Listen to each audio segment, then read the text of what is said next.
തായ്ലൻഡിലെ ബാങ്കോക്കിൽ സ്ഥിതി ചെയ്യുന്ന safari world കാണാനാണ് ഇന്ന് മറ്റ് യാത്രാ സംഘത്തിലെ അംഗങ്ങളോടൊപ്പം എത്തിച്ചേർന്നിരിക്കുന്നത്. സഫാരി വേൾഡ് എന്ന് ആദ്യഘട്ടത്തിൽ അറിയപ്പെട്ടിരുന്നെങ്കിലും സഫാരി വേൾഡ് പബ്ലിക് ലിമിറ്റഡ് കമ്പനിയായി അത് രജിസ്റ്റർ ചെയ്യപ്പെടുകയും അതിനുശേഷം സ്റ്റോക്ക് എക്സ്ചേഞ്ച് തായ്ലൻഡിൽ അത് പബ്ലിക് ലിമിറ്റഡ് കമ്പനിയായി ലിസ്റ്റ് ചെയ്യപ്പെടുകയും ആണ് ചെയ്തത്.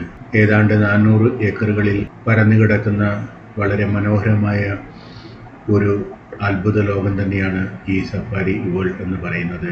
വിശാലമായ പാർക്കിങ്ങിൽ വാഹനം പാർക്ക് ചെയ്തതിനു ശേഷം ടൂർ ഗ്രൂപ്പിലെ അംഗങ്ങളെല്ലാവരും വളരെയേറെ ഉത്സാഹത്തോടെ സഫാരി വേൾഡിൻ്റെ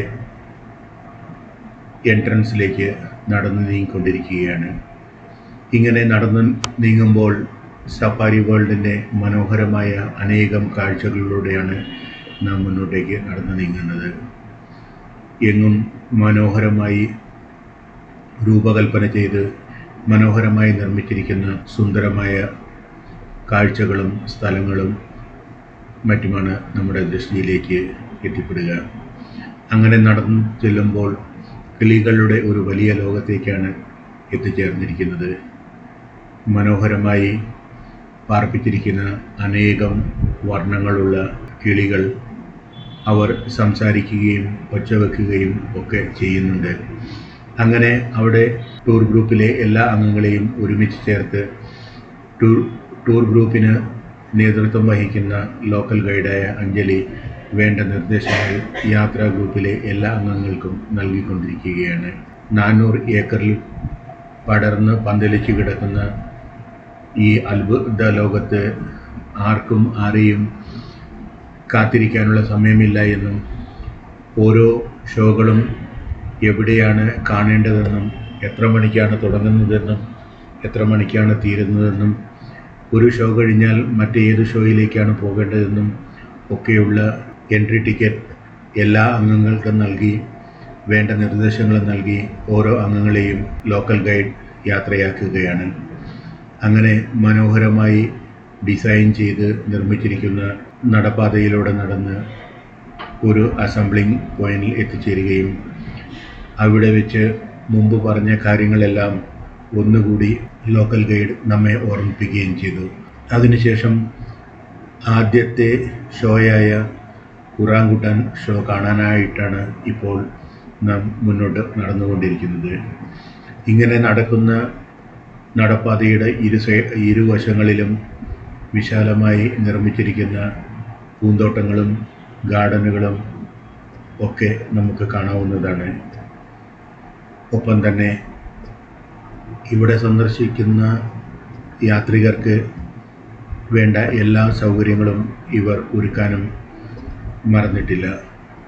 അങ്ങനെ നടന്ന് നാം ഇപ്പോൾ ഉറാങ്കുട്ടാൻ ഷോ നടക്കുന്ന സ്ഥലത്തിൻ്റെ മെയിൻ ഗേറ്റിലേക്ക് എത്തിച്ചേർന്നിരിക്കുകയാണ്. അല്പം നേരത്തെ എത്തിയത് കൊണ്ട് തന്നെ ഈ മെയിൻ ഗേറ്റ് തുറക്കാത്തത് കൊണ്ട് നമ്മുടെ യാത്രാ സംഘത്തെ പോലെ എത്തിയ മറ്റനേകം യാത്രാ സംഘത്തിലെ ആൾക്കാരും ഇവിടെ കാത്തിരിക്കുകയാണ് ഈ മെയിൻ ഗേറ്റ് ഒന്ന് തുറന്നു കിട്ടാനും ഇതിന് ഉള്ളിലേക്ക് കയറി പറ്റാനും വേണ്ടി. അങ്ങനെ ഇവിടെ കാത്തിരിക്കുന്ന സമയത്ത് യാത്രാ സംഘത്തിലെ മറ്റ് ആൾക്കാർ പരസ്പരം കുശലം പറയുകയും തങ്ങളുടെ വിശേഷങ്ങൾ പങ്കുവയ്ക്കുകയും ഒക്കെ ചെയ്തുകൊണ്ടിരിക്കുമ്പോൾ തന്നെ ഈ ഉറാങ്കുട്ടാൻ ഷോയിലേക്കുള്ള മെയിൻ ഗേറ്റ് തുറക്കപ്പെടുകയും എല്ലാവരും അവിടെ സജ്ജീകരിച്ചിരിക്കുന്ന ഗ്യാലറിയിലേക്ക് എത്തിച്ചേരുകയും ചെയ്തു. മുയ് തായ് എന്നാണ് ഈ ഷോ അറിയപ്പെടുന്നത്. മനുഷ്യന് ഏതാണ്ട് അടുത്ത ജീവികളാണ് ഉറാങ്കുട്ടാൻ എന്ന് പറയുന്നത്. ഈ ഉറാങ്കുട്ടാൻ എന്ന ഈ ജീവികളെ മനുഷ്യൻ ഇവിടെ കൊണ്ടുവന്ന് ഇതിൻ്റെ ആവാസ വ്യവസ്ഥ പുനർനിർമ്മിച്ച് ഇവിടെ പാർപ്പിക്കുകയും ഒപ്പം തനിക്ക് ആവശ്യമായ രീതിയിൽ അവയെ ട്രെയിൻ ചെയ്ത് കാണികൾക്ക് ഒരാകർഷണമായി മാറ്റുകയുമാണ് ഇവിടെ ചെയ്യുക. ധാരാളം ഉറാങ്കുട്ടാനുകളെയാണ് ഇവിടെ പാർപ്പിച്ചിരിക്കുന്നതും ഇവിടുത്തെ ഷോയിൽ പങ്കെടുക്കാനായി ട്രെയിൻ ചെയ്തിരിക്കുന്നതും. ഇങ്ങനെ നാം ഉറാങ്കുട്ടാൻ ഷോ കാണാനായി കാത്തിരിക്കുമ്പോൾ ഒരു ഉറാങ്കുട്ടാൻ വന്ന് സ്റ്റേജിലെ ഉറാങ്കുട്ടാൻ ഷോ ആരംഭിക്കുന്നു എന്നുള്ള ഒരു ബോർഡ് വച്ചിട്ട് പോവുകയും ചെയ്തു. ഇതിനുശേഷം എല്ലാവരും വളരെ ആകാംക്ഷയോടെ കാത്തിരിക്കുകയാണ് എന്താണ് അടുത്തതായി ഇവിടെ സംഭവിക്കാൻ പോകുന്നത് എന്ന്. അങ്ങനെ നോക്കിയിരിക്കുമ്പോൾ സ്റ്റേജിൻ്റെ മുകളിലൂടെ നിർമ്മിച്ചിരിക്കുന്ന ഉരുക്കുവടത്തിൽ ആടി 3 ഉറാൻകുട്ടാൻകൾ സ്റ്റേജിലേക്ക് എത്തുകയായി.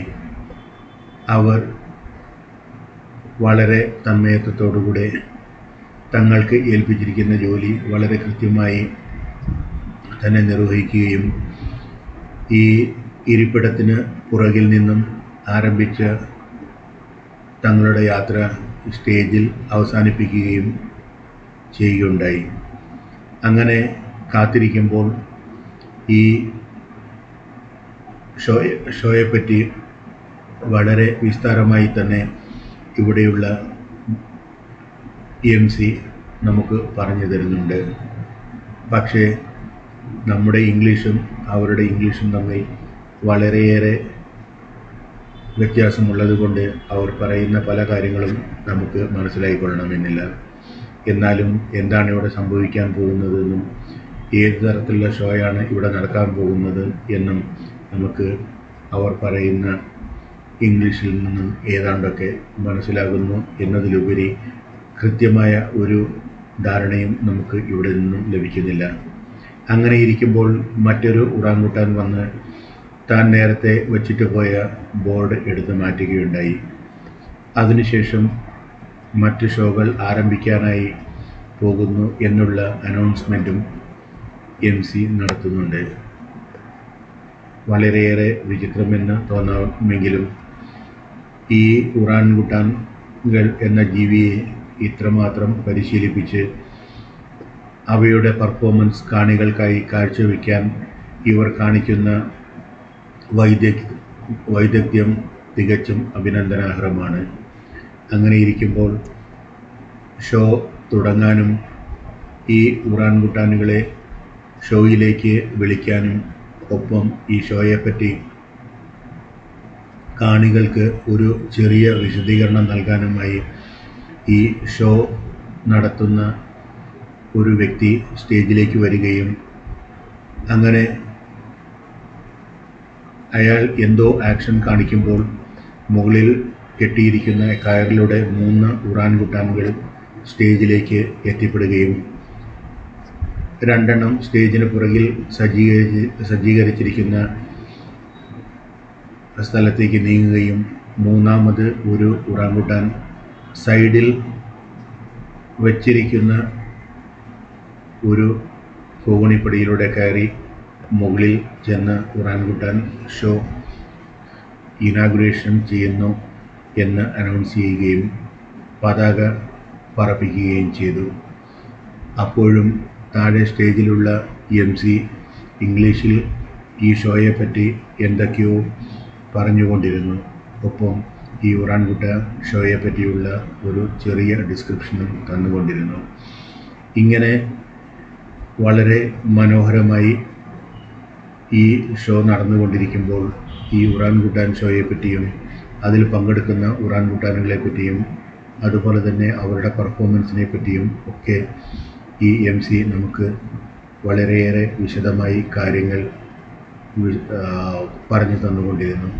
ഇങ്ങനെ ഏതാണ്ട് 20 മിനിറ്റ് നീണ്ടു നിന്ന ഉറാൻകുട്ടാൻ ഷോ കണ്ടതിന് വളരെ സന്തോഷത്തോടെ ഈ യാത്രാ സംഘത്തിലെ എല്ലാ സഹയാത്രികരും മറ്റ് ഷോകളിലേക്ക് നടന്ന് നീങ്ങുകയാണ്.